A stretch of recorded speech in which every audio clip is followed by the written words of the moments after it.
I am most definitely getting out of the box and into the world today. That's for sure. My children would be very, very proud. Speaking of getting out of the box, I have a very cute story I'd like to share with you. The other day, I was in my home and I'm reading my book in my living room. And I'm going to preface this story by telling you that I was all alone and I had just watched CSI the night before. Okay, so that sets the stage, doesn't it? So I'm sitting there and it's quiet in the house, the kids are not home, and I hear a rustling coming from the kitchen. And I am thinking, oh my goodness, what is going on? So I creep, around the corner into the kitchen where the rustling was coming from, and I catch sight of a box. This box is sitting on the floor, but it's not just sitting there. It's rustling. It's, rustling around. I'm thinking, what happened here? And, if there's something in there. And I don't like snakes. How many like snakes? I don't like mice. And I'm thinking, oh, boy, help me. This is worse than CSI Miami, that's for sure. Now, if you know anything about my house, you know that we have a lot of critters. We have 2 bearded dragons, we have a chameleon, we have a fish that I haven't managed to kill just yet, and we have 2 mischievous dachshunds. Now, these, that is for sure. And so I'm creeping up to this box, right? And I'm creeping up very, and I don't have my contacts on, so it's a little bit blurry. And as I get closer, I notice that the box has this cylindrical object protruding from it. Okay, as I get a little closer, I realize that cylindrical object has 4 short little stubby legs. And then I catch sight of the tail. And the tail, and here's the funny part, the tail, upon hearing my voice, went abruptly between his legs. So it was funny. You laugh, but my daughter was laughing too. She was like, Mom, you've heard of dog on a stick. This was a box on a weenie, and that's what she called it. So it was very, very funny. So, it was my male dachshund, and he had gone in after a cookie that my kids had left in the box, and he had gotten his head stuck. So it was very, very funny. It was amazing, though, because he got his head stuck, but it was in the small end. And on the other end was a wide open. I don't know why he didn't go in that side. And how many of you have dogs or have access to dogs? Okay, then I have a picture for you because I'm sure you've all seen these eyes. Take a look at this, right? I looked in the end of that big end of the box, and his poor little face is looking at me, those big puppy eyes, and I said, what did you do? And his eyes dropped to the ground in his shame and his desperation. He froze. He refused to move. He refused to move altogether. So that was a real box for poor little Ferg, right? But how many of us have been trapped at some point in our life in our own little metaphorical box? A box where you're sitting there and you have dreams, you have aspirations that are outside that box, but you feel like you're trapped here. How many? Show of hands, I want to see. I think we've all been there, haven't we? We've all been there. So let me ask you another question. When you're in that position and you feel trapped here and your dreams and aspirations are out here, do you have any regrets? I will speak personally. I have had regrets in the past. In fact, on a serious note, the Huffington Post, they did an article in 2013, which I thought was very interesting. It really pertains to what we're talking about here. Is they investigated people who were at the end of their life, what their regrets were, the 5 top regrets of the dying. Can anybody shoot out any of the regrets they think might be on this list? I'm sorry? That is definitely one of them. I'll pop it up here. I wish I'd had the courage to live the life true to me and not the life others expected of me. Does that sound familiar? I wish I had not worked so hard. That is one thing that I'm guilty of. I wish I had the courage to express my feelings. I wish that I had, and Terry, there's yours. I mean, spent more time with family and friends. And the last one really hit home for me. I wish I had let myself be happier. You know, that puzzled me a little bit. I looked at that. I wish I'd let myself be happier. What did they mean by that? You know what they meant by that? Is they said that, and from their research, that a majority of people walk around with that smile on their face when inside they're not truly happy. And they're in that box that we're talking about today. So if we find ourselves in that metaphorical, invisible box, the question is, how do we get out? What do we do to get out of that box? Now, I will let you know, I mean, for this program here, we did a tremendous amount of research, and I'll tell you what we did, is we went out and we looked at both men and women who were successful in their lives, and we looked at the traits that they have to make themselves successful. And what I found is that each individual really had some things that were unique to them, but there were 3 common areas that really stood out and were really very consistent through the course of all the stories that we read through. They were will, they had a strong will. 2, they had a strong desire. And probably the most important thing, they had a strong, unshakable vision for their lives. I am so excited to be here. Are you? This is going to be a lot of fun. You know what? Usually with our events, you see me all dressed in my high heels and I'm so excited to be in comfortable clothes today. How about you?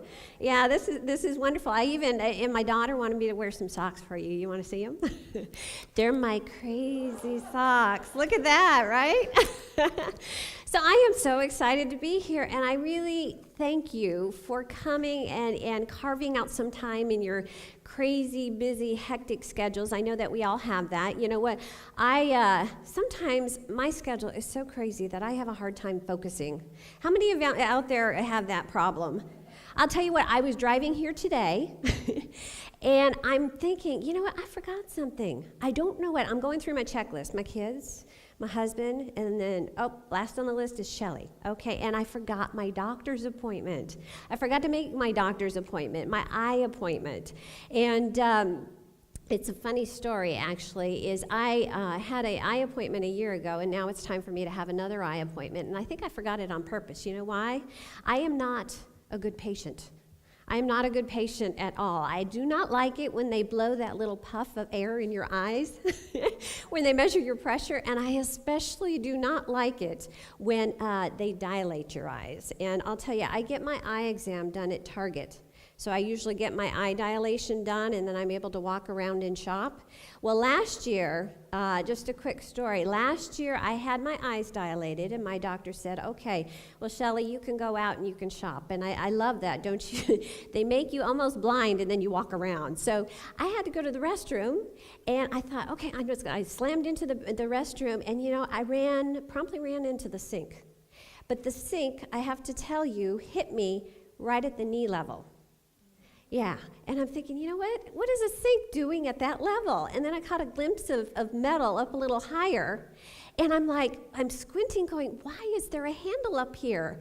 And I look up, I look down, I look up again, and then I'm like, oh. Do you know what I did? I went into the men's room. I was staring right at the urinal. It was awful. It was awful, and I'm standing there, and I'm hearing toilets flush behind me, so I'm not alone. And then I hear a little rustling beside me, and I'm like, I glance over there, and there's a man with his pants open, and he's saying, honey, you are in the wrong place. So the moral of the story is we have to be focused in our lives, don't we? Especially with the topic that we have at hand today. We are talking about self-defense. You know, it's funny because I was talking to a lot of people about what we're doing here today, and they were like, you know what, self-defense, you know, it sounds violent. I really don't want any part of that. But I am here to tell you that we here today are not here to dominate. We're not here to intimidate. We're not here to hurt people with our thoughts, our actions, or our words. We're here today for one very important reason. We are here today to break free. Can anybody guess what we're breaking free of? I'm sorry? Fear. That's exactly right there. Fear to me is almost like a straitjacket that encompasses you a lot of times, and sometimes you feel paralyzed and you can't move.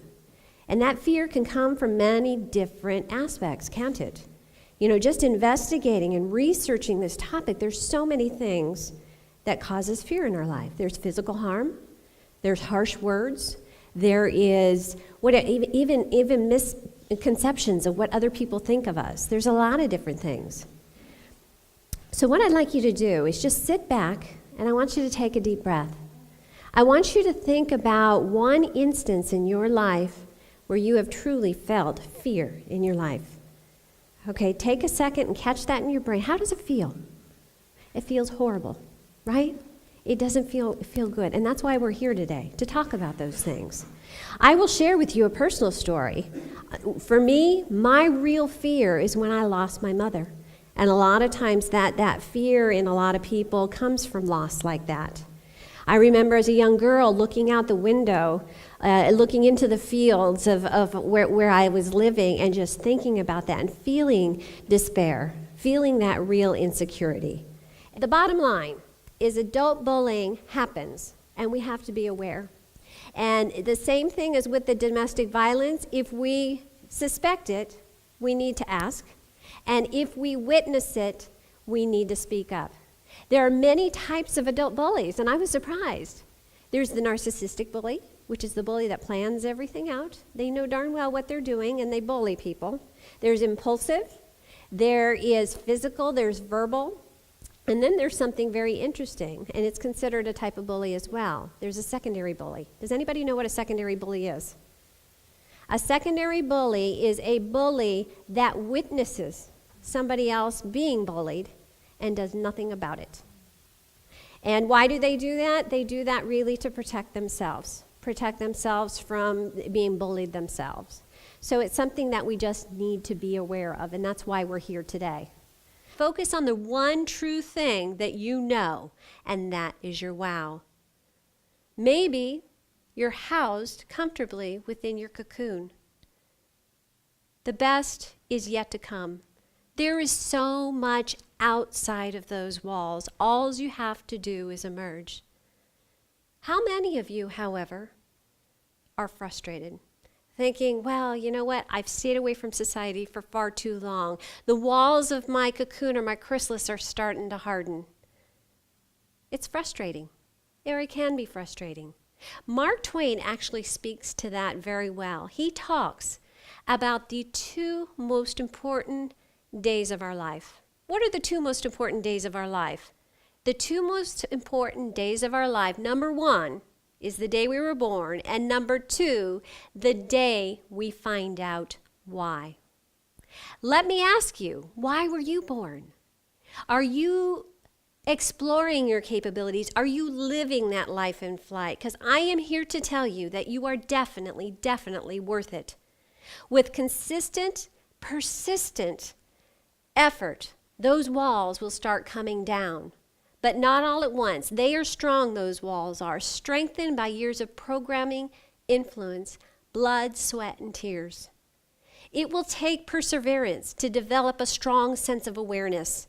It will take courage to do what it takes to transform and not conform. It will take strength to finally emerge. But you have it in you. How do you know that? Or how do I know that? I live it. I am, and always will be, a woman on a mission. Have you felt that way too? I have now married an amazing man that gives me the space and the encouragement that I need to soar. I have 3 beautiful children, and when I look at the world through their eyes, what a pure, unique, fresh perspective they bring. I have wonderful family and friends that I am so grateful for. They are quite literally the wind beneath my wings. But you want to know the most important thing. Although my friends and my family bring me so much peace and so much joy, I know that they are not what makes me Shelley Plumb. What makes me Shelley Plumb is what I see now when I look in the mirror. I see light in my eyes. I feel that excitement in the pit of my stomach. I'm living life now from the inside out, from a life that was despised to a life that thrives, and I don't ever want to leave that state. I am here to tell you that your wow is your radiance. All you have to do is emerge. Live that life in flight. But you know what? It takes faith. Faith in yourself, first and foremost. The man that speaks so movingly for me is Martin Luther King. He speaks about faith very, very well. He says that faith is taking the first step when you can't see the whole staircase. How many of us need to take that first step? I know that in many cases, I do. In analyzing all the resources out there with regards to faith, faith has taken on a whole new meaning to me. Faith to me is believing that everything happens for a reason. Faith is believing that circumstances change so we learn to let go. Faith is knowing that sometimes things go wrong so you appreciate them when they're right. Most importantly, faith is the comfort in knowing that when good things, really good things, fall apart, like our caterpillar, like our woman, even better, more beautiful things fall together. That's faith to me. There is a butterfly in each and every one of us. To that, I say, wow. Each with the capability of living that life beyond our wildest dreams. And yes, I mean wild. Let's all commit today to living that life in flight.